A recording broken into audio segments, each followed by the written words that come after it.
መዝሙር 101 የእግዚአብሔርን ቃል አውጥተን ስለ እግዚአብሔር እርዳታ ነው ማስተምረው። በኢየሱስ ስም አነበዋለሁ። አይኖቼ ወደ ተራሮች አነሳው፣ ረዳቴ ከወዴት ይምጣ? ረዳቴ ሰማይና ምድርን ከሰራ ከእግዚአብሔር ዘንድ ነው። እግርን ለመናወጥ አይሰጠውም፣ እነሆ እስራኤልን የሚጠብቅ አይተኛም አያንቀላፋም። እግዚአብሔር ይጠብቅሃል፣ እግዚአብሔርም በቀኝ እጅ በኩል ይጋርድሃል። ፀሐይ በቀን አያቃጥልህም፣ ጨረቃም በሌሊት። እግዚአብሔር ከክፉ ሁሉ ይጠብቃል፣ ነፍስን ይጠብቃታል።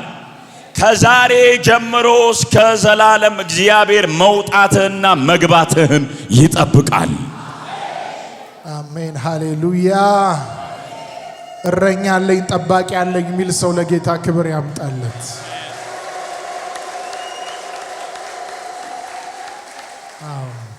እሱ የነፍሳችን ጠባቂ ነው። የነፍሳችን እረኛ ነው። መልካም እረኛ ነው። እስቲ ረዳቴ ሰማይና ምድርን ከሰራ ከእግዚአብሔር ዘንድ ነው በለው። ረዳቴ ሰማይና ምድርን ከሰራ ከእግዚአብሔር ዘንድ ነው። ሃሌሉያ አሜን። እሱም ስሙ ኢየሱስ ይባላል። አሜን። የድሃ አደግ አባት፣ የመበለት ዳኛ፣ አሜን። የምስኪኖች አጋዥ፣ አሜን። የወደቀውን የሚያነሳ የሳተውን የሚመልስ፣ አሜን። የሚያበራ የንጋት ኮከብ፣ አሜን። ፊቱ እንደ ፀሐይ የሚያበራ፣ አሜን። አይኖቹ የእሳት ነበልባል የሆኑ፣ አሜን። ያለ የነበረ ለዘላለም የሚኖር፣ አሜን። የነገስታቱ ንጉሥ የጌቶች ሁሉ ጌታ፣ አሜን። ኢየሱስ ብላችሁ አውጁ። ኢየሱስ።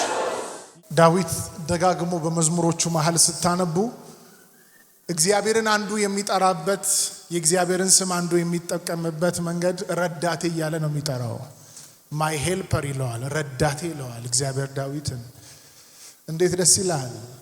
በአዲስ ኪዳን ደግሞ ጌታችን ራሱ የሚኖርበት ለኛ የሰጠን ከኛ ጋር የሚኖር ራሱ መለኮት የሆነ ረዳት የሆነ መንፈስ ቅዱስ በእኛ ውስጥ እንዲኖር አድርጓል። ጌታ ኢየሱስ ይባረክ።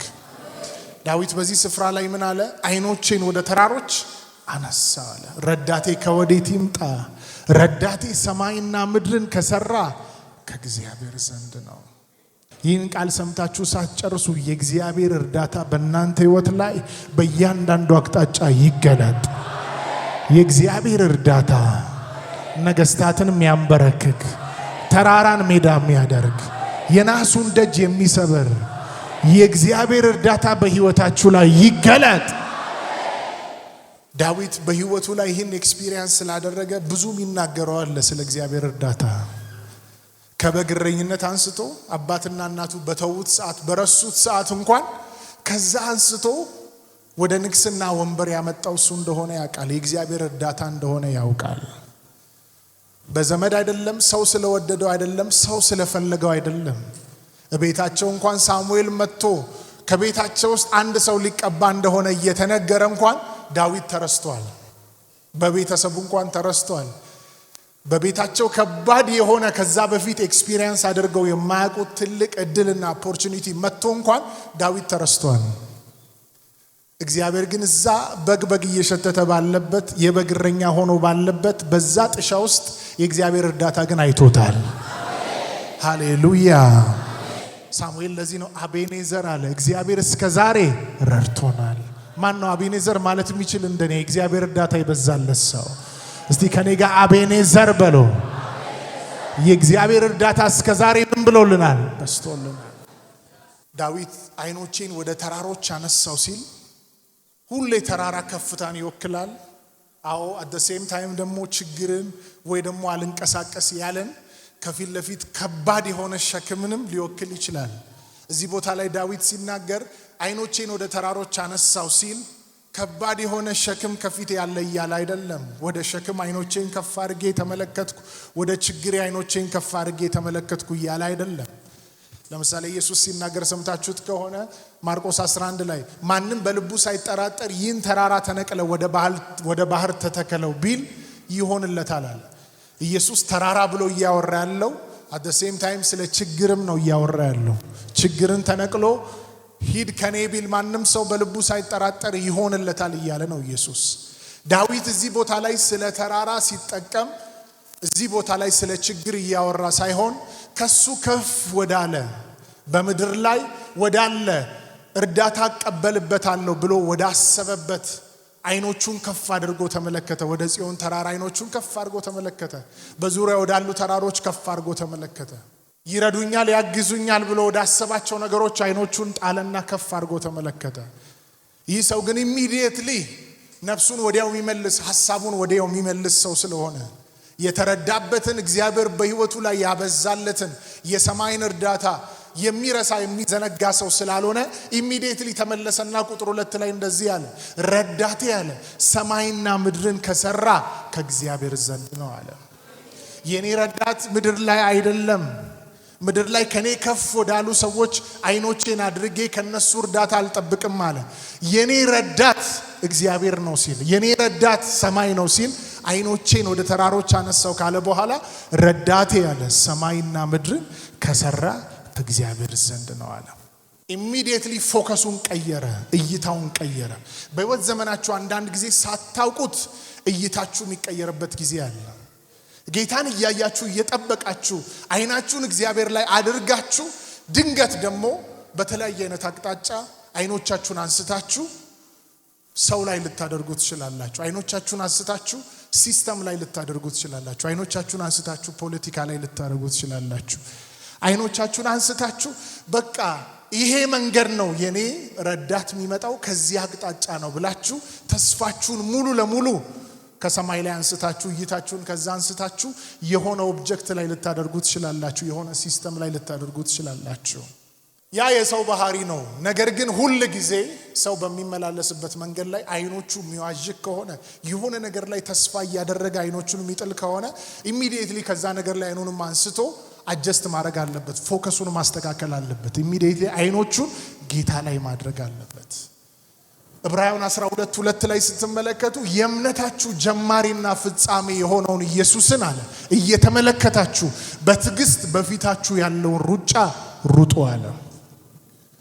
የክርስትና ህይወት ሩጫ ስለሆነ የክርስትና ህይወት ከፊታችን ያለ የምንሮጠው ሰፊ ምዕራፍ ስላለበት ከፍታ፣ ዝቅታ፣ መከራ፣ ቻሌንጅ የምናልፍበት ብዙ ምዕራፍ ስላለ በእነዚህ ሁሉ አይኖቻችንን ማን ላይ እንድናደርግ ነው መጽሐፋችን የሚነግረን? ጌታ ላይ እንድናረግ፣ ረዳታችን ላይ አይኖቻችንን እንድናረግ ነው የሚነግረን መጽሐፉ። ኢቭን እንኳን በዙሪያችሁ እንደ ደመና የሆኑ ምስክሮች አሉ። እነሱ እንኳን እያሉ አይኖቻችሁ መሆን ያለበት ማን ላይ ነው አለ ዕብራውያን ጻፊ ሲናገር፣ ኢየሱስ ላይ አለ። የሩጫችሁ ጀማሪና ፍጻሜ የሆነውን ኢየሱስን። ባይዘው አንድ ነገር ልንገራችሁ፣ ልብ ብላችሁ ስሙኝ። የእግዚአብሔርን እርዳታ የሚቀበል ሰው ሁሉ ጊዜ በህይወቱ ላይ አይኖቹን ጌታ ላይ ያደረገ ሰው ነው። ሰው ሁሉ ጊዜ አይኑን ከጌታ ላይ ሲያነሳ፣ እምነቱን ከጌታ ላይ፣ ተስፋውን ከጌታ ላይ ሲያነሳ የእግዚአብሔርን እርዳታ አክሰስ ማድረግ ያቆማል። ምን እያልኳችሁ ነው መሰላችሁ? እግዚአብሔር ጀምሩት ባላችሁ ምዕራፍ ላይ እሱን ታምናችሁ ጀምራችሁ ባላችሁበት መንገድ ላይ አይኖቻችሁን ከጌታ ላይ አንስታችሁ ሌላው ላይ ስታደርጉ ያንን መንገድ ሉዝ ልታደርጉ ትችላላችሁ። ማቴዎስ 14 ላይ አንድ ስፍራ ላይ ስታነቡ ጌታ ኢየሱስ ክርስቶስ በሌሊት ደቀ መዛሙርቱ መርከባቸው እየተናወጠ ባለበት ቦታ ላይ የሚችሉትን ሁሉ ሞክረው ወየው ጠፋን እያሉ ነው። እነዚህ ሰዎች ቀላል ሰዎች አይደሉም። በሌሊት ሁሉ ጊዜ በየቀኑ እየወጡ በተለይ አራቱ ኢየሱስ ክርስቶስ የቅርብ የነጎድጓድ ልጆች የሚባሉትን ጨምሮ ማለት ነው ባህር ላይ ሁሉ ጊዜ የሚሰሩት ስራ አለ። ሁሉ ጊዜ አሳ ያጠምዳሉ። አንድ ቀን ግን እየሄዱ እያለ ከባድ ቻሌንጅ ሲገጥማቸው መርከባቸው ሲናወጥ ተጨንቀው እያለ ኢየሱስ እየተራመደ መጣ። እየተራመደ ሲመጣ ጭራሽ ወጀቡ አስፈርቷቸዋል። ኢየሱስን ሲያዩ ምትሃት ነው አሉ። ወጀቡ መጀመሪያ አስፈርቷቸዋል። ኢየሱስን ሲመለከቱ ደግሞ ኢየሱስ እንደሆነ አላወቁ። ምን አይነት ነገር ነው የመጣብን? ምትሃት ነው የመጣው ብለው ጩኸት ሲጀምሩ ኢየሱስ እኔ ነኝ አላቸው። ጴጥሮስ ወዲያውኑ ከመሃል እንደዚህ አለ፣ አንተ ከሆንክ እዘዘኝ እኔም በውሃ ላይ ልራመድ አለ። የሚገርማችሁ ቃል መጣለት። የመጣለት ቃል ስሙኝ፣ እዚህ ጋር ልብ ብላችሁ ዋናው ሐሳብ እዚህ ጋር ነው ያለው። የመጣለት ቃል ማንም ሰው በህይወት ዘመኑ አድርጎ ማያውቀው። ከኢየሱስ ውጪ እስከዛ ሰዓት ድረስ ማንም ሰው ውሃ ላይ ተራምዶ አያውቅም። ውሃ ላይ ተራምዶ ያውቃል? የእስራኤል ሕዝብ ባህር ከፍለው ደረቅ መሬት ላይ ነው የተራመዱት። ውሃ ላይ ተራምዶ አይደለም የሄዱት። ኤልሳና ኤልያስን ብታዩ ዮርዳኖስን ከፍለው ነው የሄዱት እንጂ ውሃ ላይ አልተራመዱም። እነ ኤልያስ ከፍለው ነው የተራመዱት። እነ ሙሴ ከፍለው ነው የእስራኤል ሕዝብ ከፍለው ነው የተራመደው። ኢየሱስ ግን ውሃውን መክፈል አልተጠበቀበትም። ውሃው ላይ ነው እየተራመደ የመጣው። አንድ አማኝ ካለ ጮሆ አሜን ይበል። በእናንተ ህይወት ላይ ዛሬ ጸልያለሁ፣ ዛሬ እናገራለሁ። በሌላው ተደርጎ የማይታወቅ ነገር በኢየሱስ ስም በእግዚአብሔር እርዳታ በእናንተ ይደረጋል በኢየሱስ። ውሃ ላይ እየተራመደ ሲመጣ ና ሲለው ውሃው ላይ መራመድ ጀመረ። ጴጥሮስ ሰራለት፣ አምኗል። አይኖቹን ደግሞ ጌታ ላይ ነው ያደረገው። ቃሉን ሄዳችሁ ስታነቡ አይኖቹ ኢየሱስ ላይ ነበር። ና ስላለው ኢየሱስን እያየ ነው የሚራመደው። አይኖቹን ጌታ ላይ አድርጎ እየተራመደ ያለ ድምጽ ሲሰማ፣ የወጀብ ድምጽ ሲሰማ፣ የነፋስ ድምጽ ሲሰማ አይኖቹ ከዚህ ካለበት እንዲህ ብሎ ማየት ጀመረ።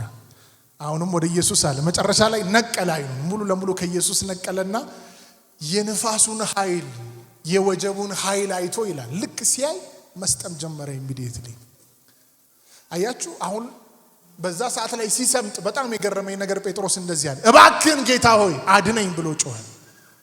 አሁን አንዳንዶቻችን ብንሆን ኢየሱስ ተናግሮን ሂዱ ከፍቼዋለሁ መንገዱን ብሎ እየተራመደን ሄደን ድንገት ብንሰጥም ምን ሆነሃል ጌታ ሆይ አንተ ተናግረኸኝ ነው። ምንድነው? እንዴት አንተ ተናግረኸኝ ይሄ ይሆናል? አይኖቹን ከኢየሱስ ላይ ሲያነሳ ሁሌ ታውቃላችሁ፣ አይኖቹ ጌታ ላይ ያደረገ ሰው፣ አይኖቹን ቃሉ ላይ ያደረገ ሰው ሁሌ በእምነት ነው የሚኖረው። ሁሌ አይኖቻችሁን ጌታ ላይ ስታረጉ እምነታችሁ እየጨመረ ነው የሚሄደው። አይኖቻችሁ ወጀቡ ላይ ሲሆን፣ መከራው ላይ ሲሆን፣ ስደት ላይ ሲሆን፣ በዙሪያችሁ እየሆነ ያለው ኢኮኖሚካል ክራይሲስ ላይ ሲሆን፣ ተጽዕኖ ላይ ሲሆን ሁሉ ጊዜ በፍርሃት ነው የምትመላለሱት። በዙሪያችሁ ያለው ችግር ሁሉ ጊዜ የሚያመነጨው ኢነርጂ ያለ ፍርሃት ነው እሱ የሚያመነጨው። ጌታ ላይ አይኖቻችሁ ሲሆን ግን ከጌታ እምነት ነው ወደ ውስጣችሁ የሚገባው ማለት ነው።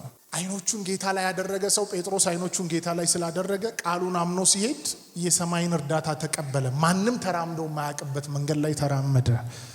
አንድ ሰው ላይ እናገራለሁ፣ ከዚህ ቤት ሲወጣ በስራው፣ በቢዝነሱ፣ በአገልግሎቱ፣ በህይወቱ በእግዚአብሔር እርዳታ ማንም ተራምዶ በማያውቅበት መንገድ ይራመዳል። አገልጋዮች ማንም ሄዶ በማያውቅበት ምዕራፍ በጌታ በኢየሱስ ስም እግሮቻችሁ ይራመዳሉ። ዩሲ አይኖቹን ጌታ ላይ ያደረገ ሰው ሁሉ ጊዜ የእግዚአብሔርን እርዳታ አክሰስ ያደርጋል። ዳዊት አይኖቼን ወደ ተራሮች አነሳ አለ። ወዲያውኑ ከተራራ ላይ አይኑን አነሳና ረዳቴ አለ ሰማይና ምድርን ከፈጠረ ከእግዚአብሔር ዘንድ ነው። ልክ ህይወታችሁ ላይ የሆነ ነገር ተስፋ አርጋችሁ ሲበላሽ አይኖቻችሁን ከፍ አርጉና እንደዚህ በሉ፣ የኔ ረዳት እግዚአብሔር ነው። የሆነ በር ሲዘጋ እንኳን ተዘጋ በሩ ላይ አታልቅስ፣ የኔ ረዳት እግዚአብሔር ነው። ልክ ያንን ስትል የሰማይ አምላክ እግዚአብሔር ደግሞ አንድ ከሆነ የተዘጋ በር 7 አድርጎ ይከፍትልሃል። አንድ ጠላት መጥቶ ሲዘጋ ላንተ የማይቆጠረውን በር ይከፍታል። ረዳቴ ሰማይና ምድርን ከሰራ ከእግዚአብሔር ዘንድ ነው። ከዛ በኋላ የታወቀ ነው። ይሄ መንፈሳዊ ዓለም መርህ ነው።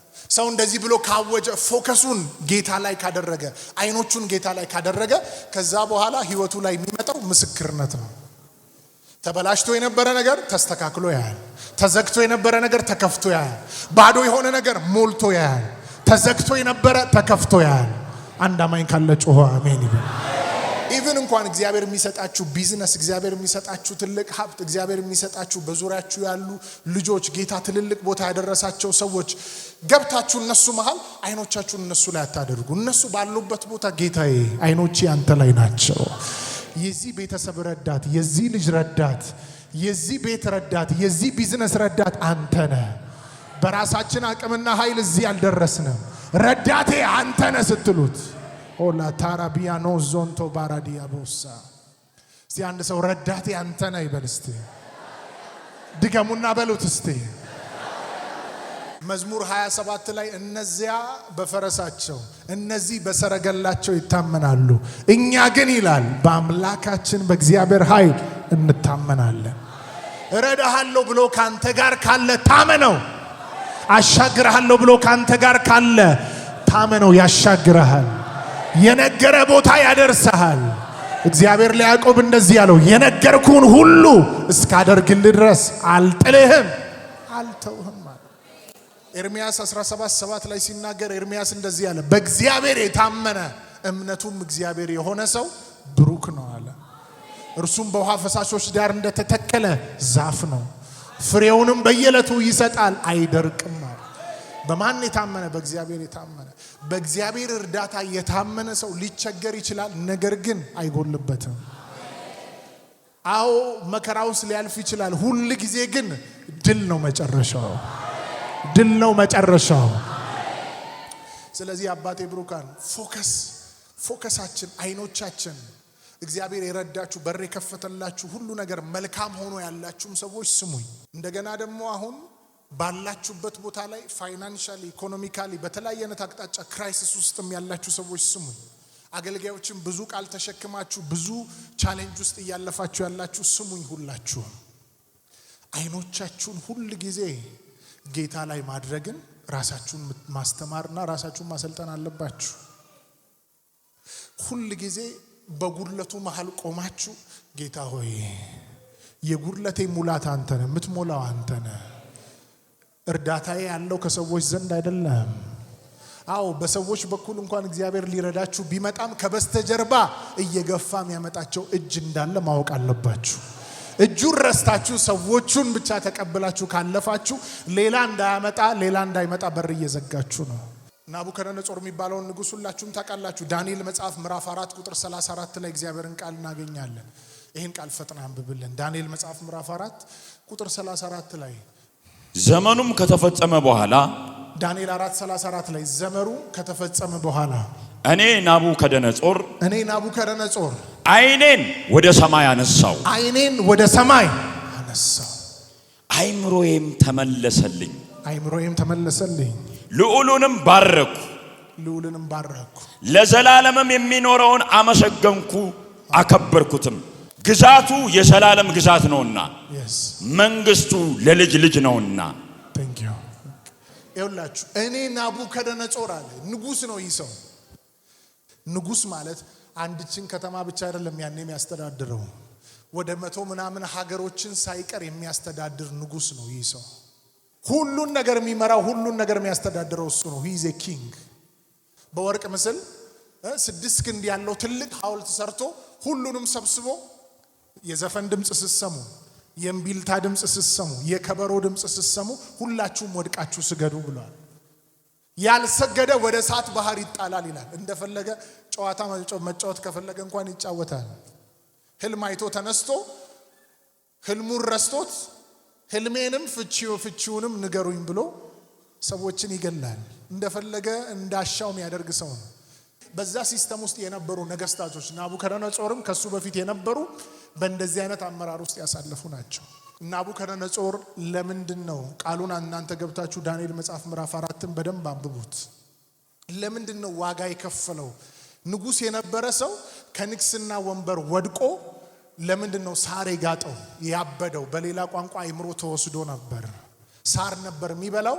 ለ7 ዓመት ሙሉ በጫካ ውስጥ ይኖር ነበር። አንድ የከበረ ንጉስ፣ የብዙ ሀገሮች መሪ የነበረ ሰው እንዴት እንደወደቀ ታውቃላችሁ? ይህ ሰው አንድ ቀን እየተመላለሰ ዙፋኑን እያየ ዋው ይሄን የሚያክል ከተማ እጄ ሰርታለች አለ። ከሰዓት አንፃር ነው እንጂ ቃሉን ባንበው ደስ ይለኛል። እናንተ ገብታችሁ አንብቡት። በጣም የሚገርም ታሪክ ነው። ይሄን የሚያክል ከተማ እጄ ሰርታለች። ዋው! አንዳንዶቻችሁ ጠላት ሊጥላችሁ ሲፈልግ ትንሿን የሰራችኋትን 3 ክፍል 6 ክፍል ያላትን ቤት ገብታችሁ እየተንጎራደዳችሁ እኔ እንድትሉ ያደርጋችኋል። በዛ መረብ ውስጥ ከገባችሁ ያቺ የያዛችኋትን 6 ክፍል ቤት ታጡታላችሁ። እግዚአብሔር ትዕቢተኛን ይቃወማል፣ ለትሑታን ጸጋን ይሰጣል ይላል።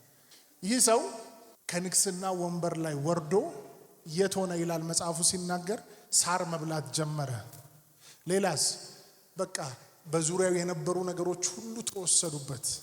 መጽሐፍ ሲናገር 7 ዓመት ካለፈ በኋላ ዘመኑ ከተፈጸመ በኋላ ይላል እኔ ናቡከደነጾር አለ አይኖቼን ወደ ሰማይ አነሳው አለ።